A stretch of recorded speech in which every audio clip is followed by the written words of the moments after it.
नमस्कार। आज हम एसआईआर के बारे में बात करेंगे। भारत निर्वाचन आयोग की जो परिगणना प्रपत्र है उसके बारे में, उसको आपको कैसे भरना है। बीएलओ ने आपको जो परिगणना प्रपत्र आपको दिया है उसको सावधानी पूर्वक अच्छे से कैसे भरना है उसके बारे में बात करेंगे। सबसे पहले तो ये जो पूरा फॉर्मेट है वो है, सबसे पहले आपको जन्म तिथि, यहाँ पर आपकी जन्म तिथि जो आधार कार्ड में दर्ज है वो जन्म तिथि आपको यहाँ ऊपर लिखनी है। दूसरे नंबर पे है आधार संख्या जो वैकल्पिक है। अगर आपके पास आधार कार्ड है तो उसके नंबर यहाँ पे दर्ज करने हैं। तीसरे नंबर पे मोबाइल नंबर, आपके जो फिलहाल वर्तमान में जो चालू मोबाइल नंबर है वो मोबाइल नंबर यहाँ पे लिखने हैं। चौथा है पिता या अभिभावक का नाम, पिता का नाम यहाँ पे लिखना है। पिता या अभिभावक की पिक नंबर यदि उपलब्ध हो, पिता का अगर पहचान पत्र वोटर आईडी कार्ड बना हुआ है, पहचान पत्र का जो क्रमांक है वो यहाँ पे लिखना है। माता का नाम, आपकी माता का नाम लिखना है। माता का इपिक नंबर यदि उपलब्ध हो, अगर माता का पहचान पत्र बना हुआ है तो उसका पहचान पत्र क्रमांक यहाँ पे दर्ज करना है। पति या पत्नी का नाम यदि लागू हो, अगर ये फॉर्म महिला भर रही है तो उसके पति का नाम वो यहाँ पे लिखेगी, और अगर पुरुष भर रहा है ये फॉर्म तो उसकी पत्नी का नाम वो लिखेगा।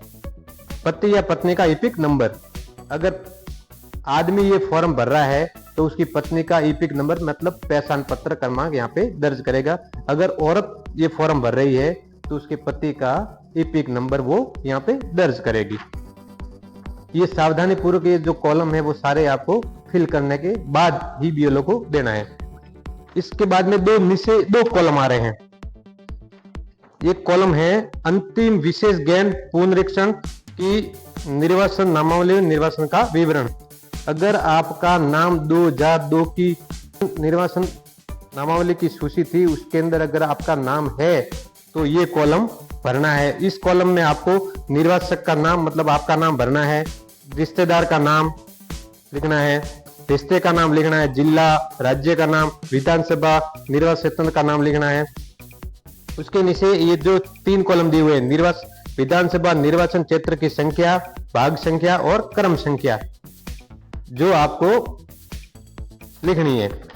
अगर आपका नाम 2002 की सूची में नहीं है तो आपके परिवार में अगर किसी भी रिश्तेदार का नाम, जैसे आपके पिता का नाम, आपकी माता का नाम, आपके दादा का नाम, दादी का नाम, किसी का भी अगर नाम है तो उनका विवरण यहाँ पे भरना है। उनका नाम लिखना है, उनकी ईपिक क्रमांक लिखना है, विधानसभा क्षेत्र कौन सा है वो भरना है, विधानसभा क्षेत्र की संख्या भरनी है, यहाँ पे भाग संख्या आपको भरनी है, जो आपकी भाग संख्या है वो भरनी है। नाम उस समय 2002 की जो आपके रिश्तेदार का नाम वो किस क्रमांक पे था वो यहाँ पे दर्ज करना है।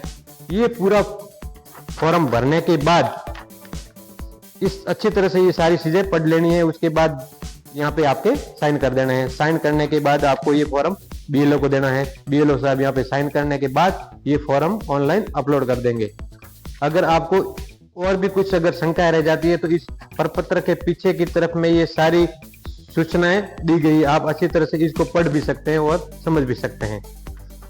अगर आपको हमारा ये वीडियो पसंद आया हो, लाइक करें, शेयर करें, कमेंट करें। अगर कोई चीज समझ में नहीं आ रही है तो अपने बीएलओ सहायक या संबंधित ग्राम विकास अधिकारी, संबंधित ग्राम के सरपंच या ग्राम पंचायत में बैठे ई मित्र से संपर्क कर इस बारे में जानकारी ले सकते हैं आप। धन्यवाद।